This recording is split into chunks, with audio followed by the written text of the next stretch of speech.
What should be done about the Trump tariff threats? This is something we're working really closely with our unions on, with labor. This is a huge attack on Canadian industry, huge attack on Canadian workers. But I do think that Trump's missing something really fundamental to this narrative he's produced, which is the fact that Canada, Canadians, our workers, our industries, we make things cheaper for Americans.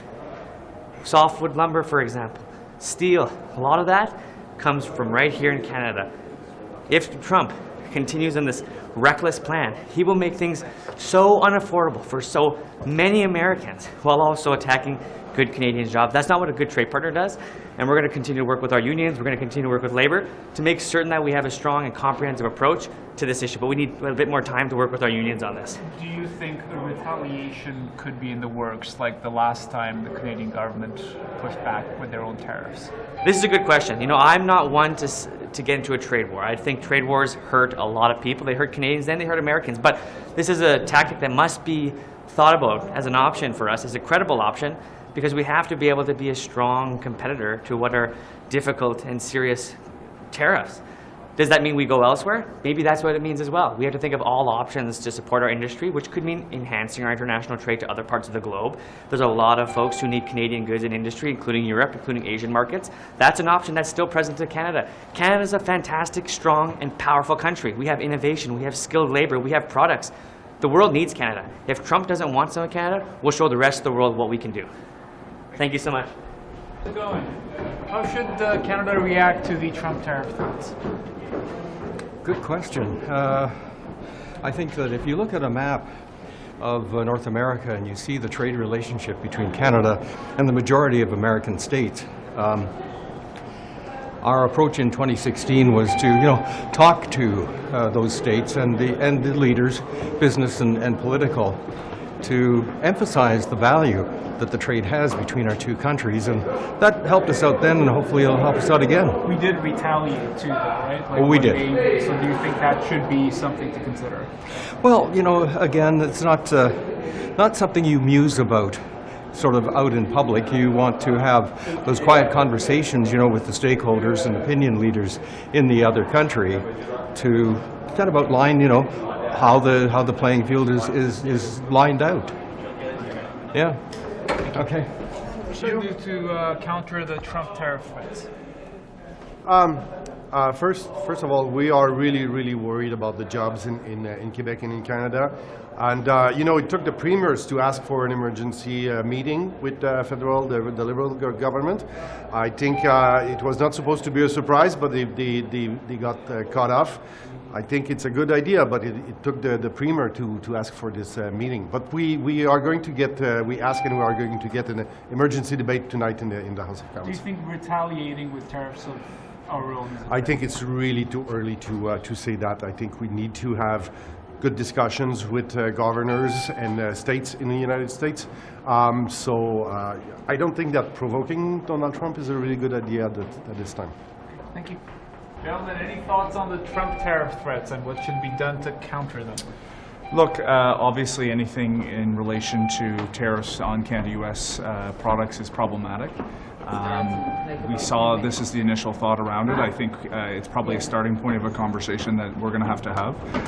But what I would say as a Canadian member of Parliament is we have to remind the Americans that any of those types of moves would actually be very detrimental to the American economy and American consumers at the same time. So I know that there'd be great anxiety from any business owner that does business cross-border or Canadian consumers writ large, but it's the greatest partnership that we have in the world, and we have to make sure that we can address it.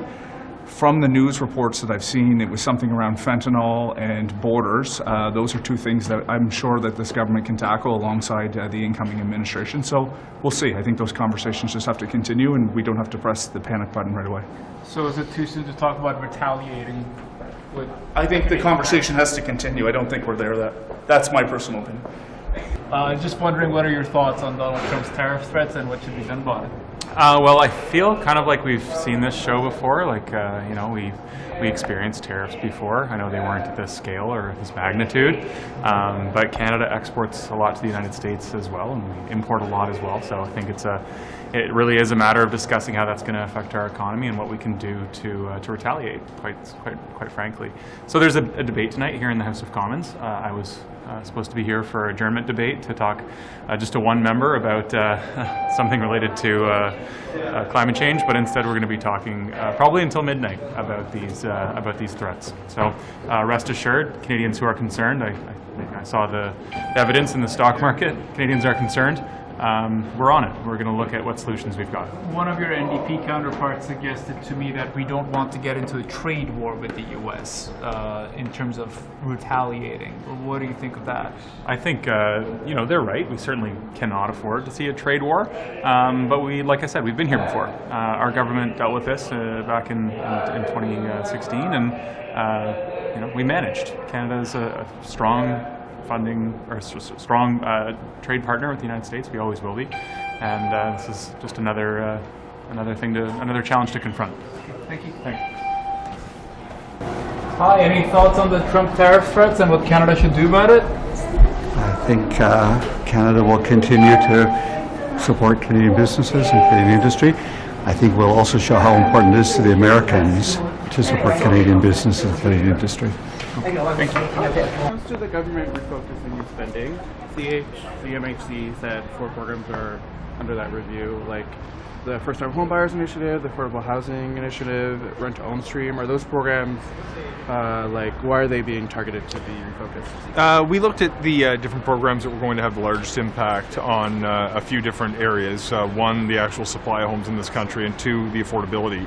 And we found that the measures that were actually proven to be more useful were things like the First Home Savings Account as opposed to the First Time Home Buyers Initiative, which has now got nearly 1 million young people have signed up for an account, for an example, compared to a relatively lower number with the First Time Home Buyers incentive.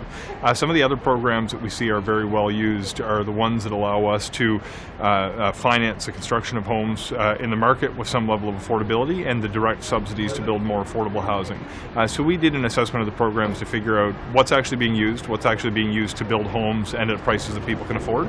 And we placed big bets in the housing plan last year on those programs that we had real world data suggesting that they are better used and having a bigger impact.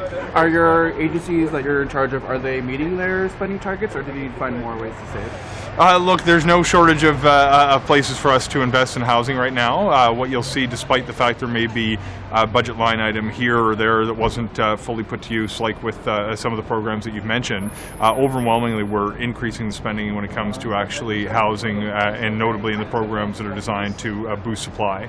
So I expect when you take a step back and look at the housing portfolio from a 50,000 foot level, you'll see it demands far more investments, particularly to build houses at prices that people can afford across the income spectrum. Awesome. Okay, thanks so much.